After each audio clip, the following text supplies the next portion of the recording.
एक बार फिर आपका स्वागत है, अभिनंदन है आपके अपने YouTube channel Aryan institute Allahabad में।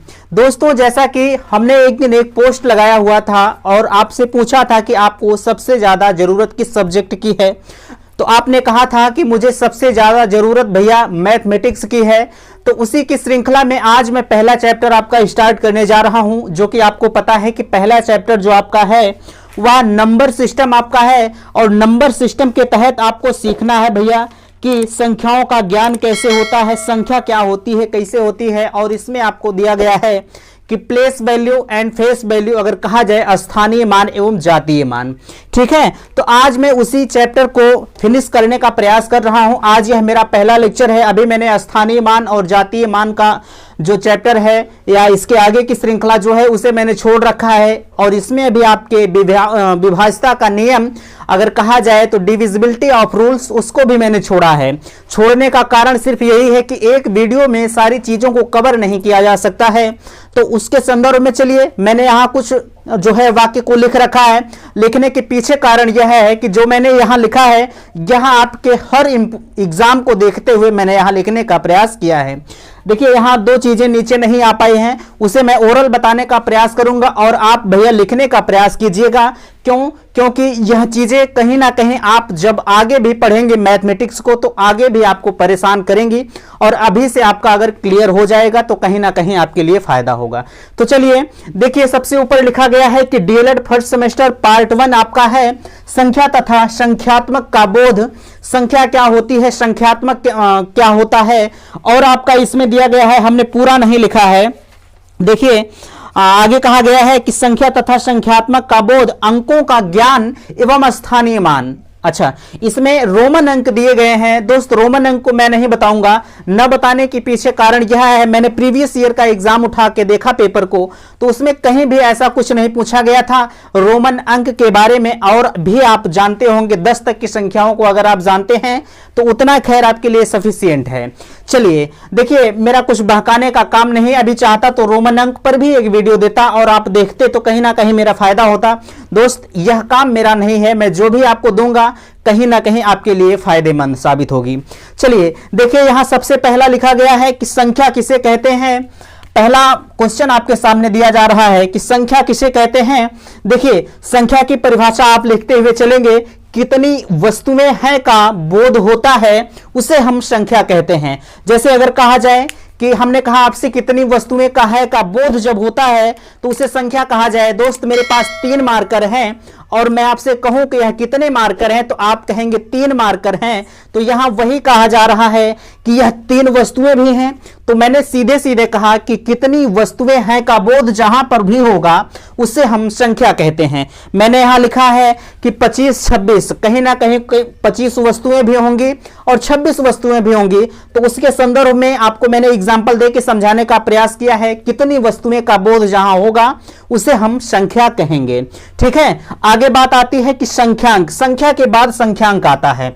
ठीक है, संख्याओं को जिन संकेतों द्वारा हम व्यक्त करते हैं उसे हम संख्यांक कहते हैं। ठीक है, देखिए, संख्याओं को जिन संकेतों द्वारा व्यक्त करते हैं उन्हें हम संख्यांक कहते हैं। अर्थात अब दूसरे शब्दों में आप देखेंगे, संख्या को लिखने में प्रयुक्त अंक। दोस्त, संख्या को लिखने में प्रयुक्त अंक जैसे हमारा 25 है।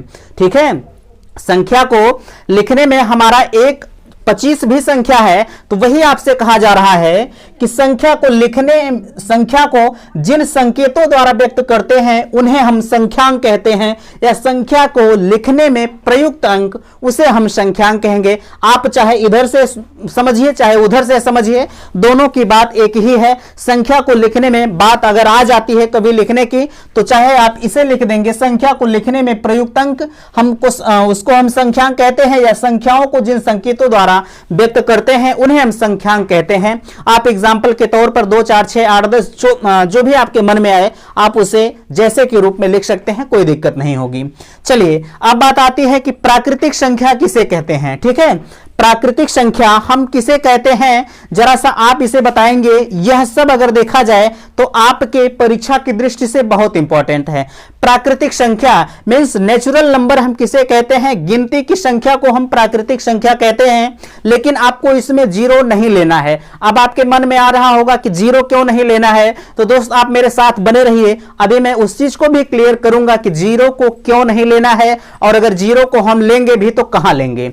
ठीक है, देखिए कहा गया गिनती की संख्या को हम प्राकृतिक संख्या कहते हैं, लेकिन कंडीशन यहां होती है कि आपको जीरो नहीं लेना है। और जीरो कहां लेना है, बने रहिए आगे हमारे साथ। और यहां पूर्ववर्ती संख्या आती है।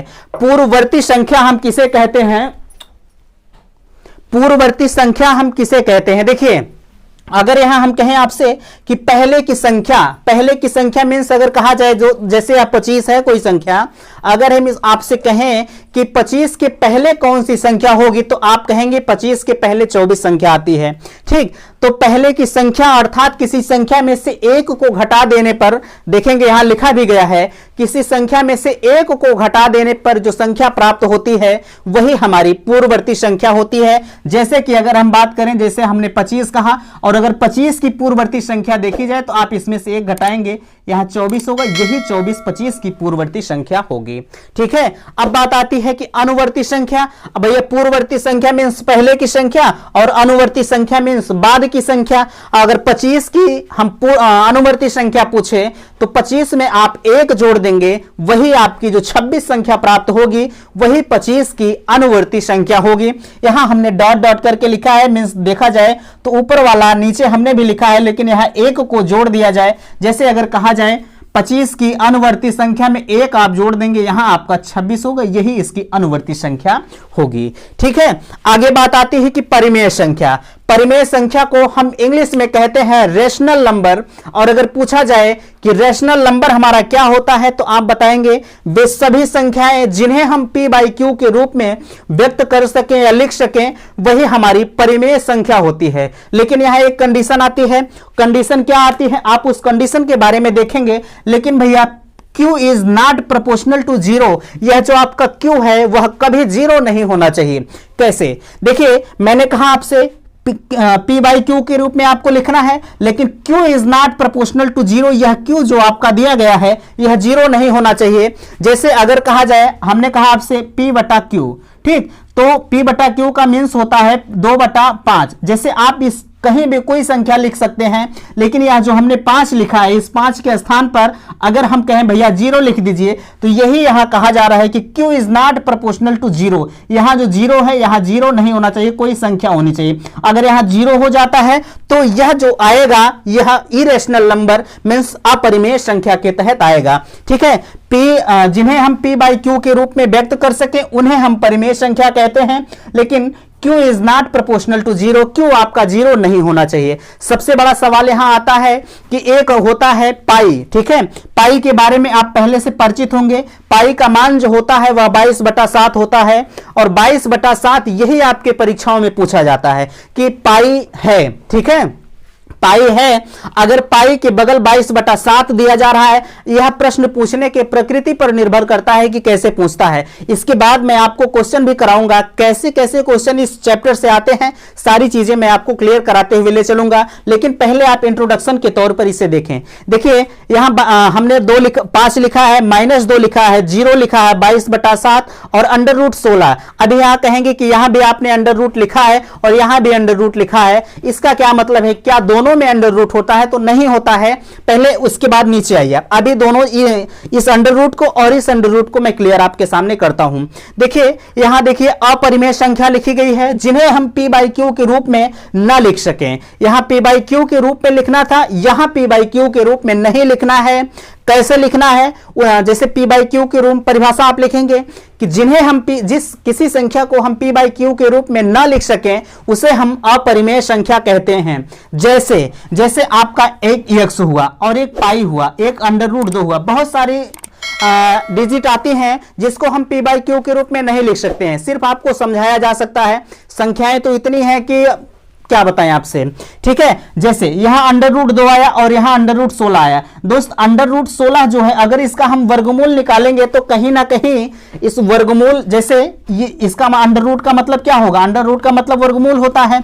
तो वर्गमूल जैसे 16 का अगर हम 16 का अगर निकालें तो 2 8 16, 2 चौक 8, 2 दूना 4 और 2, या देखिए यहां 2 जो है 2 दूना 4, अगर इसका देखा जाए तो 4 जो है इसके यह जो अंडर रूट का मान आएगा, अंडर रूट 16 का मान आएगा वह 4 आएगा, ठीक है। और यहां अंडर रूट 2 है तो 2 का वर्गमूल नहीं निकल सकता है। अगर किसी संख्या का वर्गमूल निकलता है तो वह संख्या जो होती है वह परिमेय संख्या के तहत आती है, और जिस किसी संख्या का वर्गमूल नहीं निकलता है वह अपरिमेय संख्या के तहत आती है। इस चीज को आप बहुत ध्यान से देखते हुए चलिएगा, ठीक है। 2 का वर्गमूल भैया नहीं निकलेगा, निकलेगा ऐसा नहीं है, लेकिन पूर्ण वैल्यू नहीं आएगी, यह दशमलव में आएगा। मैं ये नहीं कहता हूं कि 2 का जो है वर्गमूल नहीं निकलेगा, यह जो है जैसे यहां 4 आ गया तो यह पूर्ण वैल्यू के रूप में आनी चाहिए। तो 2 का वर्गमूल जब भी निकालेंगे तो वह दशमलव में आएगा, लेकिन आपको दशमलव में लाने की जरूरत नहीं है।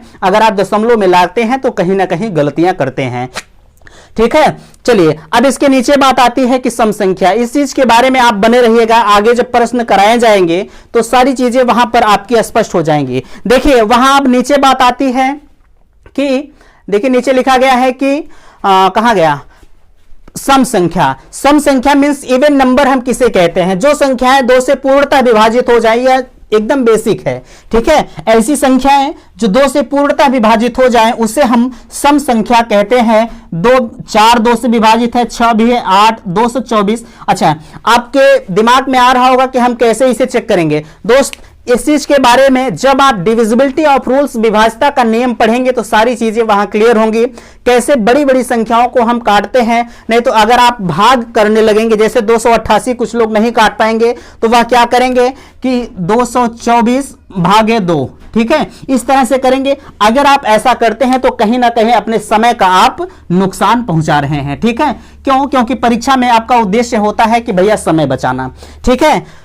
तो ऐसी संख्याएं जिन्हें हम 2 से पूर्णतः विभाजित कर दें वे संख्याएं जो होती हैं वह सम संख्या के अंतर्गत आती हैं। और नीचे बात आती है विषम संख्या, ऑड नंबर हम किसे कहते हैं, तो वे संख्याएं जो 2 से नहीं विभाजित होती हैं। अगर देखा जाए जो विषम संख्याएं होती हैं वह 2 से कभी नहीं कटती हैं, उसे हम विषम संख्या कहते हैं। जैसे आपका हुआ 3 5 7 15, बहुत सारी संख्याएं, 19 भी हो गया, 21 हो गया, 23 और 27, इस तरह से संख्याएं बहुत सारी आती रहेंगी। तो सीधे सीधे आप लिखेंगे कि वे संख्याएं जिन्हें हम 2 से नहीं विभाजित कर सकते हैं वह जो है विषम संख्या के अंतर्गत आती है। नीचे बात आती है कि क्रमागत पूर्ण संख्या किसे कहते हैं। भैया क्रमागत पूर्ण संख्या मीन्स क्रम से जो संख्याएं आती हैं। अब देखिए क्रमागत पूर्ण संख्या, इसके ऊपर पूर्ण संख्या है, पहले पूर्ण संख्या होल नंबर देखेंगे। जब हम 0 को भी प्राकृतिक संख्या के साथ सम्मिलित कर लेते हैं तो वह संख्याएं जो आती हैं, जो संख्याएं हमें प्राप्त होती हैं वह पूर्ण संख्या कहलाती हैं। अब देखिए 0 की बात यहां आई कि नहीं, 0 हमने यहां छोड़ा था और 0 अब यहां जाके ऐड कर लिया गया। तो हमने आपसे कहा था कि पूर्ण संख्या जब हम 0 को भी प्राकृतिक संख्या के साथ सम्मिलित कर लेते हैं तो प्राप्त संख्याएं जो हमारी होती हैं वह होल नंबर या पूर्ण संख्या कहलाती है, ठीक है। उदाहरण के तौर पर आप लिखेंगे 0 से स्टार्ट करेंगे, आप लिखते हुए चले आएंगे, चाहे जहां तक आपकी मन करे वहां तक आप लिख सकते हैं, ठीक है। अब बात आती है कि क्रमागत पूर्ण संख्या। भैया क्रमागत पूर्ण संख्या जिनके बीच का अंतर सदैव 1 हो वही हमारी क्रमागत पूर्ण संख्या कहलाती हैं। ऐसा मत कीजिएगा कि 8 के बाद हम 12 लिख दें, 12 के बाद 15, ठीक है, लिख सकते हैं, ठीक है। देखिए यहां कहा गया है कि क्रमागत पूर्ण संख्या ऐसी संख्याएं जिनके बीच का अंतर 1 होता है उन्हें हम क्रमागत पूर्ण संख्या कहते हैं। 8 9 10 11 12 आप इस तरह से लिखते हुए चले जाएंगे, ठीक है। अब देखिए नीचे यहां परिभाषाएं नहीं लिखी गई हैं, शार्ट में हमने लिखने का प्रयास किया है और आप समझने का प्रयास करेंगे, सारी चीजें अभी अभी आपकी क्लियर हो जाएंगी। चलिए देखिए आरोही क्रम, आरोही क्रम आपका होता है, मींस मैंने यहां लिखा है बढ़ते हुए क्रम। बढ़ते हुए क्रम का मतलब है जैसे आप छत की सीढ़ियों पर चढ़ते होंगे तो पहले आप सबसे निचली सीढ़ी पर जाते हैं, उसके बाद धीरे धीरे करते हुए छत पर चले जाते हैं। तो वही काम आपको यहां करना है। आरोही क्रम मींस होता है बढ़ते क्रम। बढ़ते क्रम मींस पहले छोटा लिखेंगे, उसके बाद उससे बड़ा, फिर उससे बड़ा, उससे बड़ा, आप लास्ट में सबसे बड़ी वाली संख्या और सबसे पहले सबसे छोटी वाली संख्या लिखेंगे। ठीक है, जैसे हमने लिखा है 4 5 6 7 8, अनवरत हमने लिखते हुए 9 तक चला आया है। यह हमारी आरोही क्रम के अंतर्गत या बढ़ते हुए क्रम के अंतर्गत आएंगे। ठीक है, अब नीचे बात आती है कि अवरोही क्रम हम किसे कहते हैं। जब भैया आरोही क्रम हो गया आपका जो है बढ़ते हुए क्रम, तो अवरोही क्रम आपका हो जाएगा घटते हुए क्रम। अगर कहा जाए तो घटते हुए क्रम में सबसे पहले आप बड़ा वाला यही चीज आप इधर घुमा के कर देंगे। हमने यही चीज देखिए, यही चीज उठा के यहां कर दिया और यही चीज यहां कर दिया। ठीक है, मींस कहा जाए कि 4 5 6 7 8 9 यह बढ़ते हुए क्रम और यही 9 को उठाकर इधर कर दिया जाए 9 8 7 6 5, यहां हमने घटते हुए क्रम। यही चीज आपके लिए इंपॉर्टेंट है, आप लिख लीजिएगा कि अवरोही क्रम मींस होता है घटते हुए क्रम और आरोही क्रम मींस होता हुआ बढ़ते हुए क्रम। ठीक है, तो 9 8 7 6 5 4 यह हमारा घटते हुए क्रम के अंतर्गत आएगा। अब बात आती है नीचे कि अभाज्य संख्या हम किसे कहते हैं। ठीक है, अभाज्य संख्या हम किसे कहते हैं, इस चीज के बारे में आप लिखेंगे। अभाज्य संख्याएं वे सभी संख्याएं जो एक और स्वयं के अतिरिक्त किसी अन्य संख्या से न कटें। एक और स्वयं के अतिरिक्त किसी अन्य संख्या से नहीं कटते हैं, वे हमारी अभाज्य संख्या मींस प्राइम नंबर के अंतर्गत आती हैं। ठीक है, अब बात आती है कि ऐसी कौन सी संख्याएं हैं। अगर कहा जाए जैसे 2 3 5 7 11, देखिए 2 3 5 7 11, इसी तरह से बहुत सारी संख्याएं हैं। हमने यही कहा कि जो एक और स्वयं के अतिरिक्त किसी अन्य संख्या से नहीं कटती है, तो क्या यह इसमें जितनी संख्याएं हमने लिखा है इसे आप काट दीजिए। इसमें हमने जितनी संख्याएं लिखा है 2 3 5 7, क्या एक और स्वयं के अतिरिक्त कोई संख्या किसी अन्य संख्या से कट रही है? आप कहेंगे बिल्कुल नहीं कट रही है। तो यही संख्याएं हमारी अभाज्य संख्या मींस प्राइम नंबर कहलाती हैं। ठीक है, अब लास्ट में बात आती है कि अब भाज्य संख्या किसे कहते हैं। जो वे सभी संख्याएं जो एक और स्वयं के अतिरिक्त किसी अन्य संख्या से कट जाएं। एक और स्वयं के अतिरिक्त किसी अन्य संख्या से अगर कट रही हैं तो वह हमारी भाज्य संख्या मींस कंपोजिट नंबर कहलाती है। ठीक है, अब आपके मन में आ रहा होगा कि यह कौन सी संख्याएं हैं। तो जैसे हमने कहा आपसे कि भाज्य संख्या के अंतर्गत 2 3 5 7 आ रहा है और इसके अंतर्गत आएगा 4 9 8 12 15। अब आप कहेंगे 15 विषम संख्या है। बिल्कुल विषम संख्या है। मैंने यहां सम और विषम की बात नहीं की आपसे, हमने कंपोजिट नंबर मींस भाज्य संख्या की बात किया है। और भाज्य संख्या की परिभाषा होती है एक और स्वयं के अतिरिक्त किसी तीसरी संख्या से कट जाए, वही हमारी भाज्य संख्या होती है। देखिए यहां 4 2 से कट रहा है, 9 3 से कट रहा है और 8 हमारा 2 से कट रहा है। 12 हमारी जो संख्या है वह 2 से कट रही है, 3 से कट रही है और 4 से कट रही है। और 15 जो है वह 3 से कट रहा है, 5 से कट रहा है, 15 स्वयं 15 से कट रहा है और भी संख्याओं से मींस 1 से भी कट रहा है। इस तरह अगर देखा जाए तो यह जितनी भी संख्याएं हैं यह भाज्य जो है भाज्य संख्या के अंतर्गत आएंगे। उम्मीद करते हैं कि सारी बातें आपको समझ में आई होंगी। नेक्स्ट हमारा अगला जो लेक्चर होगा वह उसमें मैं आपको बताऊंगा place value and face value क्या होता है। उसके तत्पश्चात आपको बताऊंगा कि डिविजिबिलिटी ऑफ रूल्स जैसे आपके लिए बहुत इंपॉर्टेंट होता है। बहुत सी बड़ी बड़ी संख्याएं दी जाती हैं और आपको विभाजित करने के लिए कहा जाता है, तो आपको समस्या कहीं ना कहीं होती है। दोस्त उम्मीद करता हूं कि सारी बातें आपको समझ में आई होंगी। कहीं अगर दिक्कत है, कहीं कंफ्यूजन है तो आप कमेंट कीजिएगा और अगर वीडियो पसंद आया है तो चैनल को सब्सक्राइब जरूर कीजिएगा। और अपने जो है समाधान के लिए हमने अपना हमने अपना ट्विटर अकाउंट आपको बताया है और इंस्टाग्राम अकाउंट बताया है। आप उस पर समाधान कर सकते हैं किसी भी समस्या के लिए। तो वीडियो को शेयर कीजिएगा, लाइक कीजिएगा। वीडियो यहीं समाप्त करते हैं। थैंक्स, धन्यवाद।